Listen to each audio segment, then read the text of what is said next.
যাই করছেন বিপত্তি আসছে, কিছুই ঠিকমতো হচ্ছে না। এমন অবস্থা কি করবেন? কি করলে এই সকল বিপদ থেকে মুক্তি পাবেন? এই প্রশ্নের উত্তরই আপনারা পাবেন এই ভিডিওর মাধ্যমে। নমস্কার বন্ধুরা, আপনাদের সকলকে স্বাগত জানাই মধুর অমৃত কথার নতুন আরেকটি পর্বে। বন্ধুরা, অনেকদিন ধরেই কি খারাপ সময়ের সম্মুখীন হচ্ছেন? যতই পরিশ্রম করছেন, চেষ্টা করছেন, সেই চেষ্টার সুফল পাচ্ছেন না? তাহলে আসুন আজকে আপনাদের এমন একটি ঘটনা শোনাবো যেখানে আপনার সকল চিন্তা কেটে যাবে।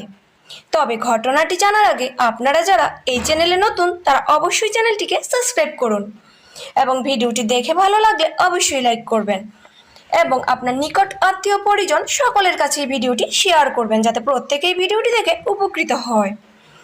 এবং কমেন্টে অবশ্যই লিখবেন জয় শ্রী রামকৃষ্ণ অথবা জয় মা শারদা। এবার চলুন জেনে নেওয়া যাক সেই ঘটনাটি সম্পর্কে। মুম্বাই মহানগরের বাসিন্দা ব্রজ 2020 শুরুতেই সে বেকারত্বে ভুগছিল। 1 বৎসরেরও বেশি সময় ধরে এই অবস্থা ছিল। ব্রজ সেই মুহূর্তে বিষণ্ণতার সঙ্গে সংগ্রাম করছিল। তার পেশাগত, ব্যক্তিগত এবং আর্থিক পরিস্থিতি এটিকে আরও খারাপ করেছিল এবং সে কেবল অসাড় হয়ে পড়ছিল এবং একা বোধ করছিল। কিন্তু তাও সে চেষ্টা থামায়নি। বছরের শুরুটা বড়ই দুর্যোগপূর্ণ হলেও কয়েক মাস পরে ব্রজ ভাবতে শুরু করে যে এবার তার একটা পদক্ষেপ নেওয়া প্রয়োজন এবং সে সুযোগ সন্ধান করা শুরু করে। সে তার বিষণ্ণতার সঙ্গে সংগ্রাম করে এগিয়ে যাওয়ার চেষ্টা করে। সে তার এলাকায় প্রতিদিন চাকরির বিজ্ঞাপন খুঁজতে থাকে। সে গুনতে বসলে আঙ্গুলের কর হারিয়ে ফেলবে, এতবার সে চাকরির পরীক্ষায় বসেছে। শেষে কিন্তু ইন্টারভিউ চান্স পেয়েও ছিল, কিন্তু তাতেও বেশিরভাগ ক্ষেত্রে কোনো লাভ হয়নি। তারপর একদিন সে একটা বড় কোম্পানির সাথে ইন্টারভিউ পায়। বিল্ডিংয়ে প্রবেশের পরই দেখে বেশ কিছু যুবক ঝড়ের গতিতে বেরিয়ে আসছে। একজন বেরিয়ে আসার সাথে সাথে তার মুখের উপর দরজা ধাক্কা দেয়। সে এমনকি ক্ষমাও চায় না, কিন্তু বলে এখানে তুমি চাকরি পাবে না। ব্রজ হতভম্ব হয়ে যায়। তখনই এক ভদ্রমহিলা তার কাছে গিয়ে তাকে তার অফিসে আমন্ত্রণ জানায়। ইন্টারভিউ শুরু হয়, কিন্তু সে বুঝতে পারে যে সে কথা বলার শক্তি যেন হারিয়ে ফেলছে। সে অফিস থেকে বেরোনোর সময় বুঝতে পারে যে সে ঠিকমতো কথা বলতে পারছে না। কয়েক মাসের মধ্যেই দেশ জুড়ে লকডাউন শুরু হয়ে যায়। তারপর ব্রজ কখনোই সেই কোম্পানির ডাক পায়নি। সে তাদের ইমেইলও করে, অনেক সময় ফোন করেও সরাসরি জিজ্ঞেস করে, কিন্তু কোনো লাভ হয় না। কিছুদিন পর সে আরেকটি কোম্পানির জন্য প্রস্তুতি নেয়। 2 সপ্তাহের লকডাউন শুরু হওয়ার ঠিক পরেই একটি অনলাইন ইন্টারভিউ হয়, যা দুর্দান্ত মনে হয়েছিল ব্রজর কাছে।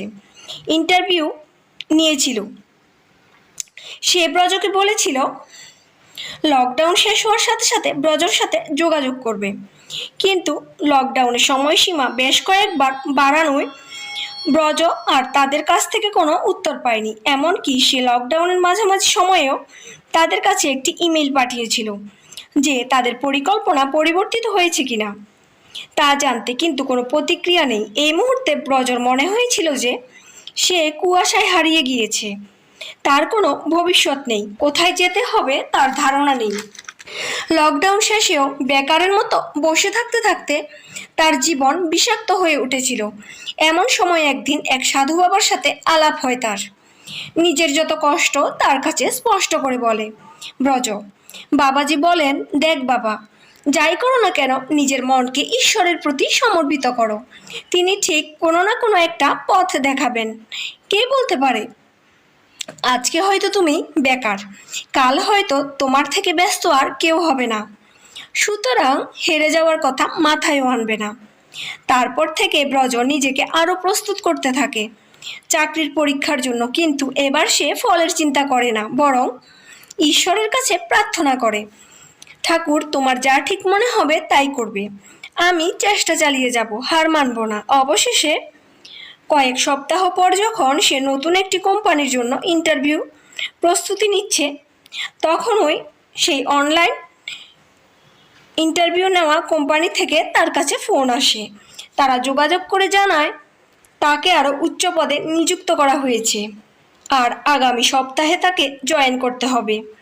ব্রজ কাজটি পাওয়ার পর থেকেই সম্পূর্ণ ভিন্ন ব্যক্তি হয়ে যায়। সে এখন জীবনের এক দুর্দান্ত জায়গায় আছে, এবং সেই সংগ্রাম থেকে সে যে শিক্ষা পেয়েছে তা তাকে চাকরিতে ভালো করে পারফর্ম করার প্রয়োজনীয় আত্মবিশ্বাস দিয়েছে। শ্রী শ্রী রামকৃষ্ণ পরমহংসদেব বলেছিলেন, তুমি জীবনে যেই কাজই করো না কেন, নিজের মনকে সর্বদা ঈশ্বরের প্রতি সমর্পিত করে রাখো। তাহলে মনের মধ্যে শান্তি পাবে, শক্তি পাবে। এই সহজ কথাটি যদি আমরা মাথায় রেখে জীবনে এগিয়ে যেতে পারি, তাহলে দেখবেন অর্ধেকেরও বেশি সমস্যা দূর হয়ে যাবে।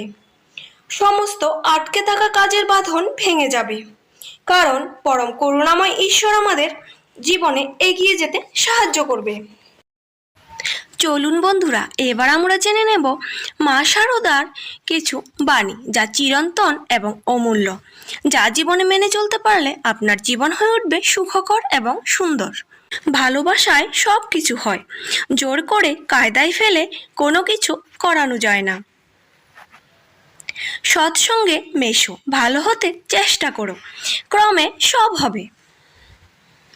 দয়া যার শরীরে নাই সে কি মানুষ, সে তো পশু। আমি কখনো কখনো দয়ায় আত্মহারা হয়ে যাই, ভুলে যাই যে আমি কে। যারা এসেছে, যারা আসেনি, যারা আসবে, আমার সকল সন্তানকে জানিয়ে দিও, মা আমার ভালোবাসা, আমার আশীর্বাদ সকলের ওপর আছে। যেমন ফুল নাড়তে চড়তে ঘ্রাণ বের হয়, চন্দন ঘষতে ঘষতে গন্ধ বের হয়, তেমনি ভগবত তত্ত্বের আলোচনা করতে করতে তত্ত্বজ্ঞানের উদয় হয়। যদি শান্তি চাও, কারো দোষ দেখো না, দোষ দেখবে নিজের। জগৎকে আপনার করে নিতে শেখো, কেউ পর নয়, জগৎ তোমার। কাজ করা চাই বই কি, কর্ম করতে করতে কর্মের বন্ধন কেটে যায়, তবে নিষ্কাম ভাব আসে। একদণ্ডও কাজ ছেড়ে থাকা উচিত নয়। আমি সতেরো মা, অসতেরো মা, ভাঙতে সবাই পারে, গড়তে পারে কজনে। নিন্দা ঠাট্টা করতে পারে সবাই, কিন্তু কি করে যে তাকে ভালো করতে হয় তা বলতে পারে কজন। কিন্তু চোখের সামনে একজন ক্ষুধার্তকে দেখলে তাকে একটু খেতে দিও। সংসারে কেমন করে থাকতে হয় জানো? যখন যেমন তখন তেমন, যাকে যেমন তাকে তেমন, যেখানে যেমন সেখানে তেমন। যে অল্পেতে তুষ্ট থাকে, তার কাছে এই পৃথিবীর সব কষ্ট সহজ হয়ে যায়।